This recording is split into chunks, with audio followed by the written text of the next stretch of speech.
Welcome to personal finance bulletin money time में हूं आपके साथ मीनू शर्मा और इस बुलेटिन में मैं आपको बताऊंगी आपकी जेब और जिंदगी पर असर डालने वाली पर्सनल फाइनेंस, बिजनेस और पॉलिसी से जुड़ी तमाम बड़ी खबरें। तो चलिए फटाफट शुरू करते हैं इस बुलेटिन में खबरों का सिलसिला। देश के सबसे बड़े सार्वजनिक क्षेत्र के बैंक एसबीआई के बोर्ड ने बेसिल 3 मानकों के तहत आपको बता दें कि टियर 1 और टियर 2 बॉन्ड जारी कर 20,000 करोड़ रुपए जुटाने की योजना को मंजूरी दे दी है। इस जानकारी के सामने आने के बाद एसबीआई के शेयरों में करीब 2% का उछाल देखने को मिला। हालांकि पिछले एक साल में एसबीआई के स्टॉक का परफॉर्मेंस कमजोर रहा है, लेकिन पिछले 6 महीनों में इसने रिटर्न के मामले में निफ्टी को पछाड़ दिया है। ये पूंजी जुटाने की योजना बैंक की वित्तीय स्थिति को और ज्यादा मजबूत करेगी। एसबीआई ने अपने बोर्ड के इस निर्णय की जानकारी एक्सचेंज फाइलिंग के माध्यम से दी। बुधवार को हुए बोर्ड मीटिंग में ये फैसला लिया गया कि बेसिल 3 कंप्लायंट एडिशनल टियर 1 और टियर 2 बॉन्ड के जरिए 20,000 करोड़ रुपए की राशि मौजूदा वित्त वर्ष में घरेलू निवेशकों से जुटाई जाएगी। उत्तर भारत के छोटे शहर अब सीधे आसमान से जुड़ने को तैयार है। जल्द ही शंख एयर नाम की एक नई विमान सेवा शुरू होने जा रही है, जो लखनऊ से उड़ान भरकर वाराणसी, अयोध्या, चित्रकूट, गोरखपुर और देहरादून जैसे शहरों को जोड़ने वाली है। अगर कंपनी को डीजीसीए से जरूरी मंजूरी मिलती है तो ये पहल न सिर्फ आवाजाही को आसान बनाएगी, बल्कि पिछड़े इलाकों को पर्यटन और व्यापार से जोड़कर विकास की नई राह भी ये खोल सकती है। शंख एयर की सबसे खास बात यह है कि ये टर्बो प्रॉप जैसे छोटे विमानों की जगह एयरबस A320 जैसे बड़े नैरो बॉडी विमानों से उड़ान भरने की योजना बना रही है। आमतौर पर ये विमान मेट्रो शहरों के लिए इस्तेमाल होते हैं, लेकिन अब छोटे शहरों के यात्रियों को भी बड़े एयरक्राफ्ट का आराम और सुविधाएं मिलने वाली है। डोनाल्ड ट्रंप के बाद नाटो महासचिव मार्क रूट ने भी भारत, चीन समेत कई देशों को धमकी भरी चेतावनी दी है। 15 जुलाई को उन्होंने कहा कि अगर भारत, चीन और ब्राजील रूस के साथ व्यापार जारी रखते हैं तो उन पर भी प्रतिबंध लगाए जाएंगे। ये बयान ट्रंप के उस चेतावनी के बाद आया है जिसमें उन्होंने कहा था कि अगर 50 दिनों के अंदर रूस यूक्रेन के साथ युद्ध विराम संधि पर हस्ताक्षर नहीं करता है तो उस पर 100% टैरिफ लगाया जाएगा। हालांकि ये टैरिफ सेकेंडरी होगा, यानी इसका असर उन देशों पर पड़ेगा जो रूस के साथ व्यापार करते हैं। ट्रंप ने सोमवार को व्हाइट हाउस में नाटो महासचिव मार्क रूट के साथ बैठक के दौरान कहा कि अगर वो पुतिन 50 दिनों के अंदर समझौता नहीं कर पाते हैं तो हम बहुत कठोर टैरिफ लगाएंगे। टैरिफ लगभग 100% होगा। नाटो प्रमुख के भी सुर ट्रंप से मिलते जुलते हुए नजर आए। चलिए बुलेटिन में अब आपको बताते हैं शेयर मार्केट का आज क्या हाल रहा। तो अमेरिकी महंगाई दर में वृद्धि के बाद एशियाई बाजारों में आई कमजोरी के चलते बुधवार 16 जुलाई को भारतीय शेयर बाजार ने सीमित दायरे में कारोबार किया। कॉर्पोरेट आय और अमेरिकी व्यापार वार्ताओं पर प्रमुख अपडेट को लेकर निवेशक पहले से ही अलर्ट मोड में हैं। सेंसेक्स 63.57 अंक यानी 0.08% बढ़कर 82,634.48 पर और निफ्टी 16.25 अंक यानी 0.06% बढ़कर 25,212.05 पर बंद हुआ। लगभग 2,234 शेयरों में आज तेजी देखने को मिली। 1,658 शेयरों में आज गिरावट आई और 150 शेयरों में कोई बदलाव नहीं हुआ। बीएसई मिड कैप और स्मॉल कैप इंडेक्स भी मामूली बढ़त के साथ बंद हुए। बीएसई मिड कैप 0.10% की बढ़त के साथ बंद हुआ, जो मोटे तौर पर बेंचमार्क इंडेक्स के अनुरूप ही रहा।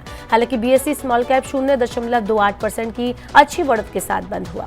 सेक्टोरल इंडेक्स के मोर्चे पर मेटल इंडेक्स में 0.5% की गिरावट आई, जबकि realty, auto, FMCG, IT, PSU bank और मीडिया इंडेक्स में 0.5 से 1.2% की वृद्धि हुई।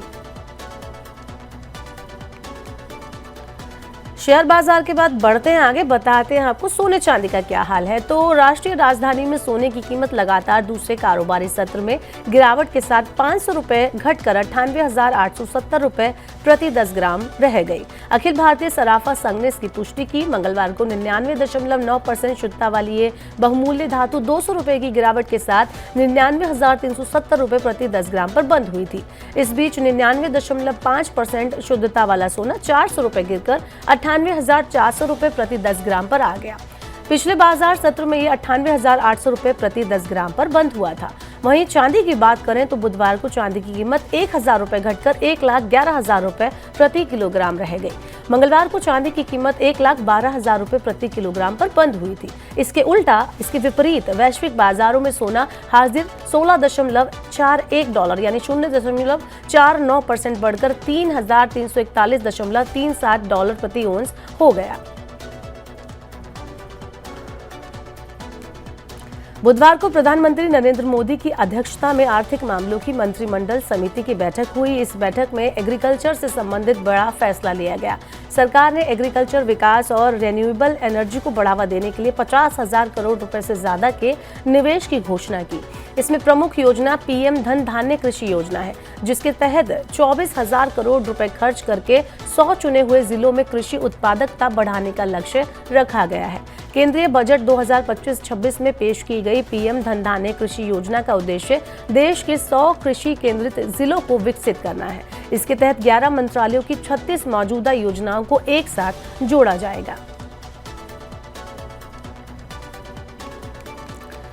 आर्टिफिशियल इंटेलिजेंस यानी एआई अब भारतीय छात्रों के लिए ऐसे शिक्षक की भूमिका में होगी जो किसी भी समय छात्रों को उनके किसी भी तरह के सवालों के जवाब दे सके। यूं तो एआई के तमाम मुफ्त वर्जन पहले से ही मौजूद है और छात्रों की मदद कर ही रहे हैं, लेकिन गूगल ने अब पूरा गेम ही पलट दिया है, क्योंकि गूगल ने 19,500 रुपए में जेमिनी प्रो एआई को भारतीय छात्रों के लिए 1 साल के लिए मुफ्त करने का ऐलान कर दिया है। गूगल के इस ऐलान से भारत में छात्रों को अब पढ़ाई और करियर में सफलता के लिए एक नया एआई साथी मिल गया है। जेमिनी प्रो एआई असल में गूगल की सबसे पॉपुलर एआई सर्विस है और ये बहुत पावरफुल भी है। इसके तहत साल के सब्सक्रिप्शन की कीमत जो है वो करीब 19,500 रुपए रखी गई है, लेकिन अब इसका एक्सेस देश भर के छात्रों को फ्री में मिलेगा। हालांकि गूगल की इस सेवा का फायदा उठाने के लिए छात्रों को कुछ पात्रता शर्तों को भी पूरा करना होगा। इनमें सबसे बड़ी शर्त यह है कि इसे सिर्फ उन छात्रों को दिया जाएगा जो 18 साल या उससे ज्यादा उम्र के हैं। देखते हैं अब टेक वर्ल्ड में क्या कुछ खास है। तो Samsung Galaxy S23 ultra 5G अब फ्लिपकार्ट पर और भी किफ़ायती दाम में अवेलेबल है। इस शानदार स्मार्टफोन की कीमत पर 30,000 रुपये और उससे ज़्यादा की भारी कटौती की गई है, जिससे टेक प्रेमियों के लिए इसे खरीदने का सुनहरा मौका आ गया है। अपने दमदार परफॉर्मेंस, शानदार कैमरा और प्रीमियम डिज़ाइन के साथ ये फ़ोन हर किसी का दिल जीत रहा है। चाहे आप गेमिंग के शौकीन हो या फिर फोटोग्राफी के दीवाने, ये डिवाइस हर मोर्चे पर बेमिसाल है। Samsung Galaxy S23 ultra 5G 256 GB अब फ्लिपकार्ट पर सिर्फ 79,880 रुपये में अवेलेबल है, जिसमें 30,119 रुपये की शानदार छूट शामिल है। इतना ही नहीं, Flipkart axis bank credit card से भुगतान करने पर आपको एक्स्ट्रा 5% की बचत होगी। इसके अलावा आप इस फोन को EMI पर भी खरीद सकते हैं, जिसकी शुरुआत 2,653 रुपये से लेकर 3,912 रुपये प्रति माह है। EMI की किश्तें आपके द्वारा इस्तेमाल किए जाने वाले कार्ड के आधार पर अलग अलग हो सकती हैं। तो ये थी मनी टाइम में आज की तमाम बड़ी खबरें। वक्त हो गया आपसे विदा लेने का। अब आपसे होगी कल मुलाकात। पर्सनल फाइनेंस से जुड़ी खबरों को पढ़ने, सुनने, उनसे जुड़े खास कार्यक्रमों को देखने के लिए आप मनी 9 के यूट्यूब चैनल को जरूर सब्सक्राइब कर लें। साथ ही आज का हमारा मनी टाइम आपको कैसा लगा, नीचे कमेंट बॉक्स में अपना फीडबैक हमें देना ना भूलें। फिलहाल के लिए इस बुलेटिन में इतना ही। बने रहिए मनी 9 के साथ। नमस्कार, शुभ रात्रि।